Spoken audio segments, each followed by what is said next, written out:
No matter how many different iterations of Batman have existed over the years, a certain audience will always see colorful words explode across their memory of the Caped Crusader. Biff, kapow, crash! For while The Dark Knight has become progressively darker, there's no forgetting the brief period when the universe of Batman was a cartoonish, campy riot, filled with tongue-in-cheek dialogue, scenery-chewing performances, and some very snug outfits. Comic books aside, it might seem a little hard to believe that, for years, the 1960s TV show was essentially what people thought of when they pictured Gotham's secretive hero, at least until 1989, when Tim Burton forever altered the way Batman was viewed by the world.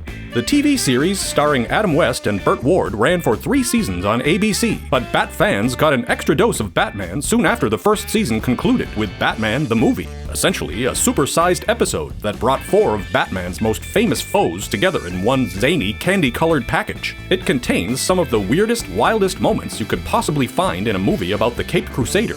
Holy history lessons to the Batcave to find out what the f*** happened to this movie. The origins of Batman go all the way back to 1939, when the character first appeared in issue number 27 of Detective Comics. The popular hero's first stint in front of the camera came in 1943, with a 15-chapter serial series that played in theaters to some success. That serial was subsequently re-released in 1965 to considerable enthusiasm, which kickstarted the idea of reviving the character for a brand new series, this time made for television. Assigned to help bring it to life was producer William Dozier, once a film producer who turned his attention to the exciting and relatively new world of television in the mid-1950s. Dozier was reportedly not particularly excited by the prospect of doing a Batman series for network TV, but he soon realized the potential of the title, figuring if he could make it appeal to both children and adults, he would be able to give ABC the hit show they were desperately seeking. The series was to be infused with what Dozier called, quote, the pop art technique of the exaggerated cliché, which was another way of saying it would be campy and filled with Dutch angles and escapist entertainment. He thought doing a straight adaptation of the comics would not work, so he set out to deliberately overdo everything in order to appeal to a larger audience. Incidentally, Dozier himself took on the role as the show's regular narrator, teasing the next episode's villains and urging viewers to tune in during the same bat time on the same bat channel. Initially, a Batman movie was going to be shot before the TV series, sort of a larger-than-life pilot to introduce audiences to the vivid new world of the character. But at the time, ABC's ratings were in the toilet, and they sped up production on the TV series in order to get it on the tube as quickly as possible. Premiering in January of 1966, the show was an instant smash, airing 2 times a week to the delight of millions of Americans. The idea of doing a movie then returned, this time to help sell the film to an even larger audience, particularly international markets. Color television was not widespread around the globe until the late 60s, so the movie would be the first opportunity many people overseas would have had to see Batman in all its vibrant glory. Additionally, Batman merchandise was selling very well at the time, thanks to the success of the series, and so the producers saw an opportunity to really strike while the iron was hot.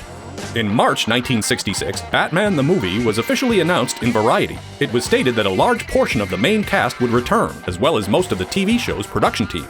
What was not publicly known at the time was that the film almost did not feature Batman and Robin's actors Adam West and Burt Ward.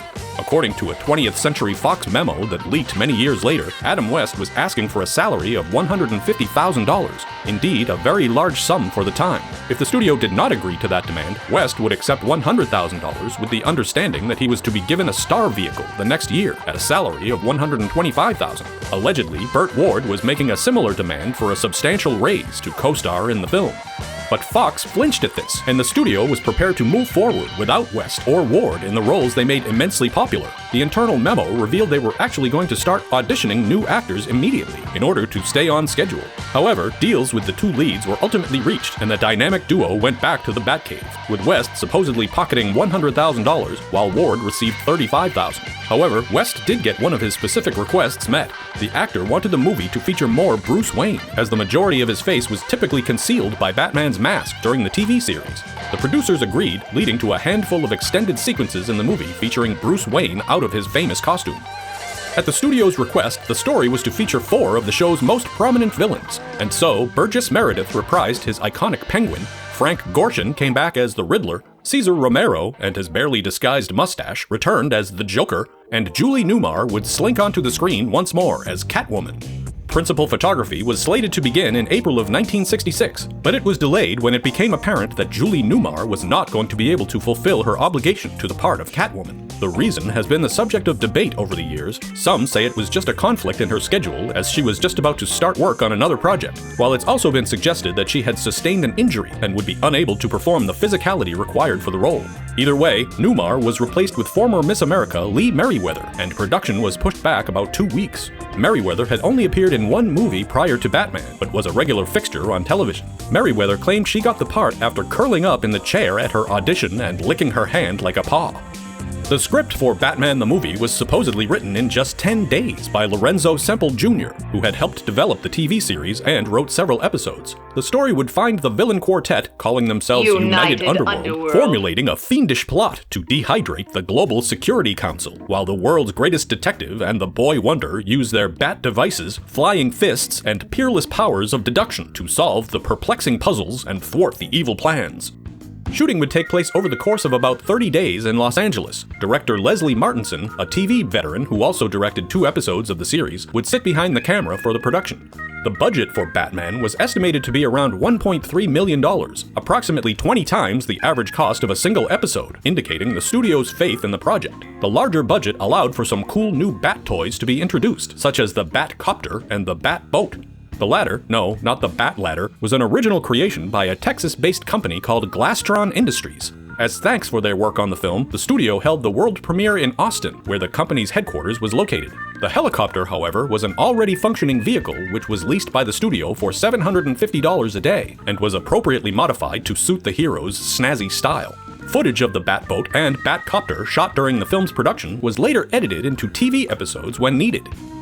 One of the film's most memorable sequences is the hilarious madcap moment when Batman desperately tries to safely dispose of a bomb. The sequence goes on for an amusingly long stretch, about 3 minutes of screen time, but according to West, shooting the sequence took somewhere in the neighborhood of 5 hours. Martinson said he improvised some moments, like the ducks and the young lovers, on the day, protracting Batman's dilemma even further. Some days you just can't get rid of a bomb. West later mused that it was fortunate he was in decent shape at the time, otherwise he would not have been able to run around like that all day. A more frightening incident happened during filming in a water tank on Fox's Ranch in Malibu, when Batman and Robin infiltrate the Penguin's submarine. One of the stuntmen playing a Penguin henchman slipped off the subsurface and smacked his head on the shallow bottom underwater. He split his head open and was knocked unconscious, and this apparently went unnoticed for a brief period after the director called cut. Thankfully, he was retrieved and brought to the hospital and eventually recovered.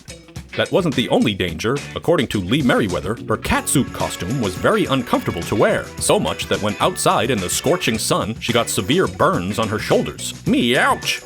Perhaps the film's most infamous sequence involves a rubber shark and, naturally, some shark-repellent bat spray to get rid of it. While apparently no qualms were raised about this ridiculous-looking effect during production, evidently producers were not happy with the final result of this scene because of the sound effects of Batman punching the shark. Because yeah, that's what seems silly about this scene, the sound effects. Adam West reminded them that the shark looked incredibly fake, hence the sound effects didn't really matter. After all, this was the Batman that everyone already knew and loved. One thing Adam West and Burt Ward appreciated was that they only had to focus on one script for the entirety of the shoot. On the series, sometimes they would be shooting sequences for multiple episodes on the same day, meaning if they were shooting in a particular location that would appear in several episodes, it was more efficient to shoot the material for 2 or 3 different episodes on the same day. This, of course, would lead to some confusion for West and Ward, who sometimes did not know which episode they were working on at any given time. Clearly, it was not an issue on the movie set. While the cast and crew generally enjoyed the filmmaking process and camaraderie, there was, however, apparently an issue with one particular inflated ego. According to producer William Dozier, young Burt Ward had started believing his own hype, and once delayed production over supposed concerns about on-set pyrotechnics potentially damaging what he called his, quote, $1 million face. Holy arrogance, Batman! But a stern lecture from Dozier put the Boy Wonder in his place, and quickly got filming back on track, with no further difficulties reported. Batman the movie was released in August of 1966, mere months after production had started. The premiere was held at the Paramount Theater in Austin, Texas, where several of the actors actually showed up in costume. The timing of the premiere was lucky, taking place just 2 days before the terrible mass shooting at nearby University of Texas. Holy near misses. The movie did not perform exceptionally well in the States, eventually collecting somewhere around $4 million in grosses. One theory for the tepid response was that the audience just didn't want to go and pay for something that they were already watching on television at home. However, the film apparently played better in international territories where the Batman series wasn't quite as well known. At the very least, the Bat brand was expanding. Even though it was not a huge box office hit, a sequel film was tentatively planned by the studio. It would have arrived in theaters between seasons 2 and 3, just as the first movie had come out between seasons 1 and 2. But as season 2 was airing, the ratings for the show began to decline. It appeared that Batman fatigue was settling in. This prompted the decision to scrap the second Batman movie, which would have focused on the introduction of Batgirl, Barbara Gordon. The character was instead brought into the series' third and final season, after which ABC pulled the plug due to plunging ratings. William Dozier, who also produced The Green Hornet and made attempts to bring Wonder Woman and Dick Tracy to the small screen, retired from producing in 1969. Lorenzo Semple Jr. went on to write movies like 3 Days of the Condor, Never Say Never Again, and another colorful camp classic, Flash Gordon.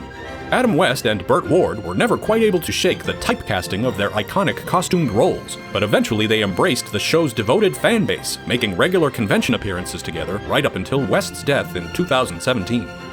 As we're all aware, the end of the TV series was far from the end for Batman.